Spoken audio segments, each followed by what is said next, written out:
I fear the Democratic Party is at risk of becoming a ghost brand too. Like Sears, it used to be mighty and ascendant and popular. Sears once accounted for 1% of the entire American economy and 41% of the appliance market and built the country's tallest tower. Democrats once controlled Congress and the Supreme Court, or at least competitive. But now, even at a time when President Trump is turning 250 years of democracy into jeans shorts, the Democrats have their lowest rating in 35 years. I'm just saying, Democrats need to get their shit together because America needs two political parties, not one party and one Halloween store. Now that Halloween had passed and Maher seemed ready to kill whatever joy remained, it was only natural he'd aim his next shot at the ever-sensitive woke crowd. On his latest Real Time with Bill Maher episode, the sharp-tongued comedian didn't hold back, calling out the DNC as a fading shadow of what it once was. He warned that if the party doesn't get its act together soon, it might vanish altogether. So buckle up, everyone. Things are about to heat up. Let's begin. Since it's Halloween, I must tell you all a ghost story. And this one is... And this one is really scary. It's not about the kind of ghost that rattles your chains or turns your lights on and off or, lends a sensual helping hand with your pottery. No, this kind of ghost sells dishwashers.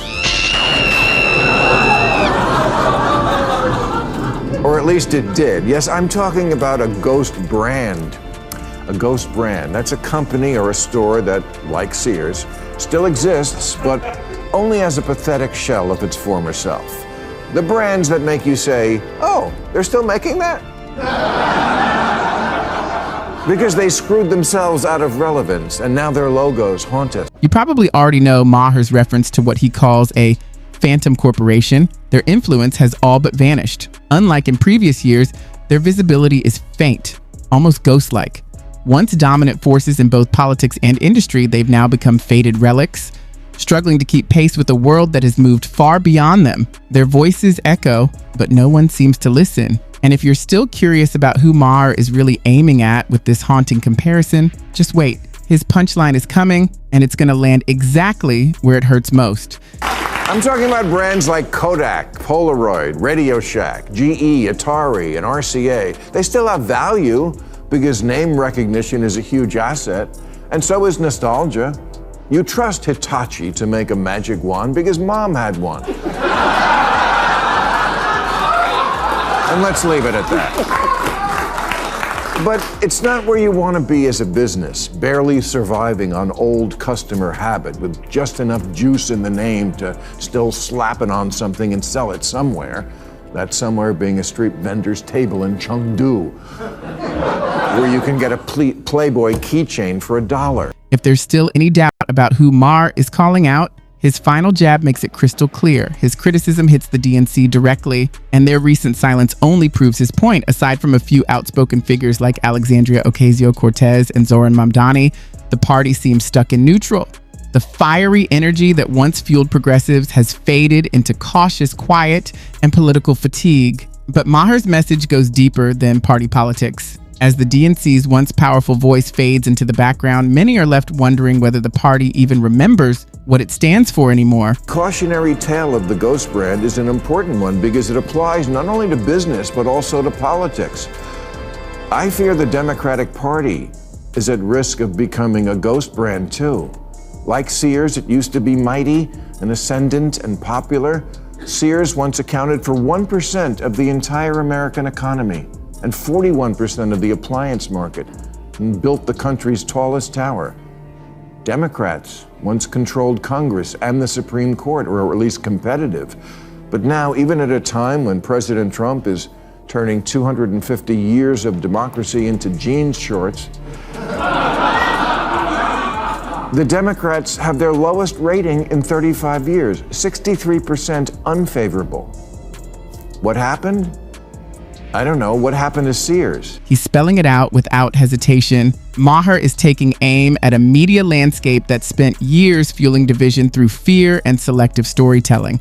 For too long, the press twisted his words, turning rational debates into fiery spectacles designed to stir outrage. But now, that approach is collapsing under its own weight. As more people wake up and tune out the noise, they're beginning to realize that those who claim to protect democracy may have been quietly chipping away at it the entire time. I don't know what happened to Sears. It used to be synonymous with the American dream because it kept faith with what the customer wanted. Did we love Sears? No, but that was besides the point. You just went. It was like an Avatar movie that sold tools. And Maher isn't wrong. Much like Sears losing touch with its customers, the DNC stopped delivering what the American people actually wanted. Instead, it began catering to a narrow circle of activists and intellectuals, voices that claimed to represent everyone, but in truth, spoke only for themselves. Over time, this loud minority seized control of the party's message, demanding loyalty, silence, and conformity from anyone who dared to question them. What was once a broad, inclusive coalition has shrunk into an echo chamber obsessed with purity tests and identity battles. In chasing approval from a select few, the DNC forgot that real politics depends on persuasion, not pressure. And in the process, it pushed away many who once stood firmly by its side. It used to be where your family bought everything, from school clothes to appliances to your family Christmas portrait. Now, Sears is a great place to go if you want to be alone. But you better hurry. Sears used to have 3,500 stores, and now it has 5. Same thing happened to Playboy, except in silk pajamas and a captain's hat. A handful of voices within the party tried to sound the alarm, warning that the DNC was veering dangerously off course, but the establishment brushed them aside. That arrogance and the refusal to acknowledge how far their message had drifted from the real worries of everyday Americans led to a humiliating loss on election night. Even now, Maher continues to urge them to face reality instead of hiding behind excuses. The real question is whether anyone in the party will actually listen this time. This could very well be the DNC's final chance to prove it still matters before it fades into irrelevance. For 66 years, Playboy magazine was also a fact of American life. Sears sold your father a mattress, and Playboy was what he hid under it.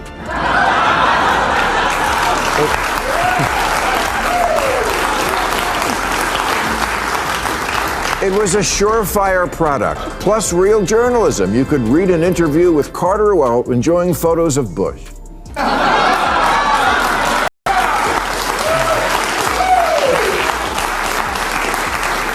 But then it started messing around with the formula. Like the Democratic Party, Playboy decided they didn't need straight men anymore. They put transgender women and gay men on the cover, and predictably sales, like their subscribers, collapsed. That's exactly right. The DNC's biggest successes no longer come from the formula that once defined its strength. There was a time when the party thrived by championing genuine liberal values, defending democracy, encouraging economic growth, and standing up for the vulnerable without tearing the nation apart. That message united Americans under a shared belief in fairness and opportunity, resonating across both racial and political lines. But somewhere along the way, that foundation was abandoned. Instead of fostering open dialogue and inclusion, the DNC latched on to the divisive culture of woke politics. What began as a broad, welcoming movement slowly hardened into an ideological clique. In chasing purity over principle, the DNC forgot a crucial truth. Democracy survives through diversity of thought, not conformity. Staff began using terms like intersectionality, sex positivity, and privileging. And in response, Playboy readers used terms like no thanks, get the out of here, and bye-bye.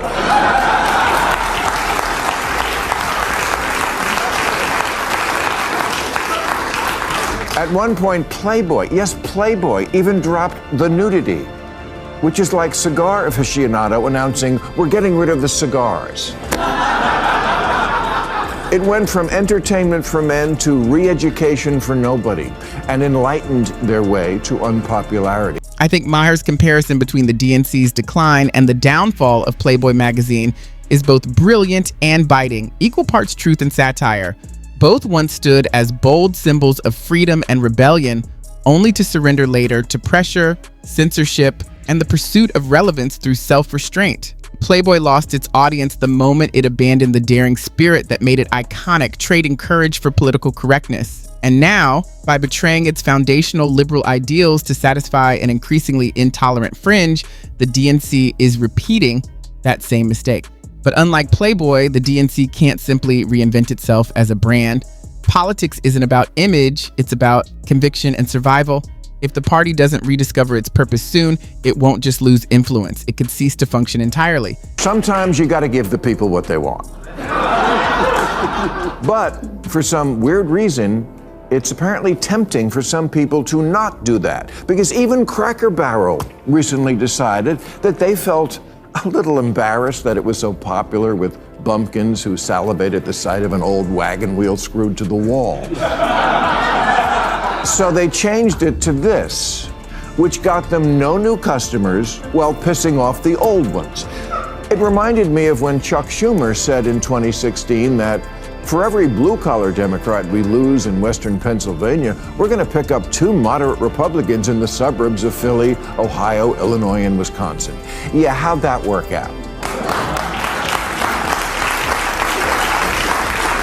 That claim hasn't aged well, especially given how much ground the DNC has lost in those key areas. As Maher pointed out, the party seemed to grow tired of the very strategy that once united a wide spectrum of Americans and decided to change course. In doing so, they pushed away their most loyal supporters. Once committed groups like young men, white women, segments of black voters, and many within the Latino community began to drift away. Why? Because the party they had stood behind started ignoring, or worse, vilifying them. Blinded by arrogance, the DNC forgot that politics works like a marketplace of ideas. And when you stop offering something of value, people simply take their loyalty elsewhere. At least Cracker Barrel had the sense to immediately say, oh shit, sorry, and put the sling blades back on the wall. Democrats don't seem to be doing that. They still seem to want to be that upscale store that impresses celebrities. Anybody remember Barney's? It was this store in New York that started in the 1920s, as a discount clothing joint on unfashionable, grimy 7th Avenue, a place where their customers, though working man, could get a decent suit at a very reasonable price. I remember going there in 1993 to get my wardrobe for a new show Comedy Central was launching called Politically Incorrect. Maher couldn't have put it better. Over time, the Democratic National Committee has shifted from being the party of ordinary Americans to one that craves the approval of celebrities, the very people least affected by the everyday struggles most citizens face. Instead of standing with factory workers, single parents, and small business owners, the DNC began echoing the polished sound bites of Hollywood elites who are far removed from the realities of inflation, job insecurity, and rising living costs. The outcome was inevitable. The working class felt deserted. They saw a party more interested in posing for cameras and signaling virtue on red carpets than addressing real problems in real neighborhoods. So they walked away toward those who at least tried to understand them. In chasing fame and validation, the DNC lost sight of its true foundation, the fight for everyday Americans striving for a better life. We had no budget, and this was a place you could buy 5 suits for $2,000. Well, right after that, they opened a place on Madison Avenue, Barney's did, where you could buy 1 suit for $5,000. They wanted a party with the cool kids, and for a while they got to. For a while. Now they're a ghost brand that exists as a mini boutique inside one Saks store. And I'm not making this up just because it's Halloween, but after Barney's closed for good in 2020, it became, yes, a spirit Halloween. The outlook for the DNC grows darker by the day, especially when you look at who's steering the ship. While figures like Kamala Harris may grab headlines, they don't seem focused on uniting the party or reconnecting with the broad voter base that once fueled Democratic victories. Instead, their rhetoric and policies often cater to narrow ideological groups, pushing away independents and moderates who used to be crucial allies.